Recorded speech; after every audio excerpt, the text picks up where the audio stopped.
કેવું છે દુર્વા? બહુ મસ્ત છે. મને રોજ બનાવી દેજે. ચાલો રોજ બનાવી દેવું છે. આજે આપણે બનાવીશું કાચી કેરીનું શરબત. ફ્રેન્ડ્સ, આ શરબત એક વખત બનાવીને તમે આખું વર્ષ સ્ટોર કરી શકો છો. બજારમાં મળતા મોંઘા કેમિકલયુક્ત સિરપ કરતાં તમે ઘરે બનાવેલું સિરપ એકદમ શુદ્ધ, સાત્વિક અને સ્વાદિષ્ટ તૈયાર થાય છે. અને આ શરબત તમે માત્ર એક જ મિનિટમાં બનીને તૈયાર કરી શકો છો. તો આજે આપણે બનાવીશું કાચી કેરીનું શરબત અને તેનું સિરપ. તો આ વિડીયોને તમે બિલકુલ સ્કીપ કર્યા વગર જોજો. ઇન્સ્ટન્ટ કાચી કેરીનું શરબત બનાવવા માટે મેં 2 કાચી કેરી લીધી છે. તેને આપણે કુકરમાં બાફી લઈશું. તેની છાલ ઉતારીને કટકા કરીને બાફો તો પણ ચાલે. 2 સીટીમાં આપણી કેરી સરસ બફાઈ જશે. તો જોઈ લો, આપણી કેરી સરસ બફાઈ ગઈ છે. આવી રીતના કટ લગાવી અને અંદરનો બધો જ પલ્પ આપણે અલગ કરી લઈશું. આ ભયંકર ગરમીમાં તમે જો કાચી કેરીનું શરબત પીવા માંગતા હોય તો તમે એકવાર સિરપ બનાવીને રાખી દેજો. તો તમારે જ્યારે પણ ઈચ્છા થાય ત્યારે તમે શરબત બનાવીને તૈયાર કરી શકો છો. હવે આપણે બધો જ પલ્પ અલગ કરી લીધો છે અને મિક્સર જારમાં નાખી દઈશું અને એકદમ સરસ ક્રશ કરી લઈશું. ત્યાર પછી હવે આપણે થોડા બેઝિક મસાલા બનાવી લઈશું. તો તેના માટે મેં ફોદીનો લીધો છે, આદુના 2 થી 3 ટુકડા લીધા છે, થોડા ધાણા લીધા છે અને આ છે શેકેલી વરિયાળી અને શેકેલ જીરાનો પાવડર. હવે આપણે 1 ચમચી જેટલું સંચળ પાવડર અને અડધી ચમચી જેટલા તીખાની ભૂકી લઈશું.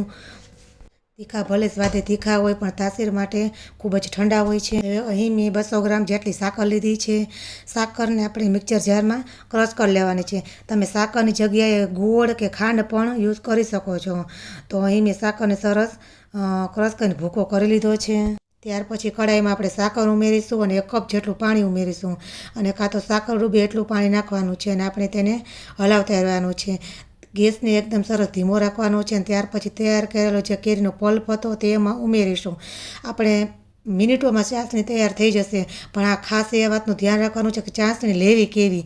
તો ચાસણીને આપણે 1 તાર ચાસણી લેવાની છે. તમારે 1 તાર ચાસણીથી વધારે લેવાની નથી. ત્યાર પછી જે આપણે બેઝિક મસાલા તૈયાર કરેલા હતા તે તેમાં ઉમેરીશું અને થોડીવાર આપણે હલાવતા રહીશું. તમે થોડીવાર સતત હલાવતા રહીશું ને આપણું મિશ્રણ એકદમ સરસ ઘાટું થઈ જશે. જો તમે આમાં કલર ઉમેરવા ન ઈચ્છતા હોય તો કલર વગર પણ તમે આ ચાસણીને સ્ટોર કરી શકો છો. આ શરબતને બજાર જેવો જ કલર આપવા માટે આપણે ચપટી જેટલો ફૂડ કલર ઉમેરીશું. ફ્રેન્ડ્સ, આ ચપટી જેટલો ફૂડ કલર ઉમેર્યો ત્યાં જોઈ લો તમે શરબત કેટલું મસ્ત બની ગયું છે. એક તેનો કલર એકદમ સરસ બહાર હોય એવો જ સરસ થઈ ગયો છે. હવે આપણી ચાસણી સરસ એકદમ 1 તાર જેટલી આવી ગઈ છે. આ મિશ્રણ મેં સરસ ગરણામાં ગાળી લીધું છે તેથી વધારાનો કચરો બધો સરસ નીકળી જાય. હવે આપણે જોઈ લઈએ સરસ ઘાટું થઈ ગયું છે. આવી રીતના ચમચામાં આપણે જોયું તો સરસ લાઈન દોરાઈ જાય એટલું ઘાટું છે. હવે આપણે તેને સ્ટોર કરવા માટે કાચની બોટલમાં સરસ ભરી લઈશું. શરબત બનાવવા માટે હવે આપણે તકમણીને પલાળી દઈશું. આ તકમણી ફક્ત 5 થી 7 મિનિટમાં સરસ પલળી જશે.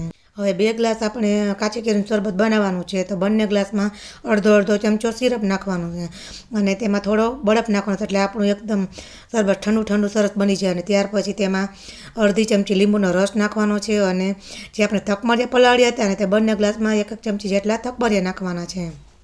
હવે આપણે તેમાં સાદી સોડા ઉમેરીશું. તમે સાદી સોડાને બદલે પાણી નાખશો ને તો પણ શરબત આપણું એકદમ સરસ ટેસ્ટી અને મસ્ત બનશે. જો તમારું સિરપ બનાવેલું તૈયાર હશે તો વધારે ઝંઝટ કરવાની જરૂર નથી. માત્ર મિનિટમાં જ તમારું શરબત બનીને તૈયાર થઈ જશે. જોતાં જ મોઢામાં પાણી આવી જાય ને એવું સરસ બન્યું છે.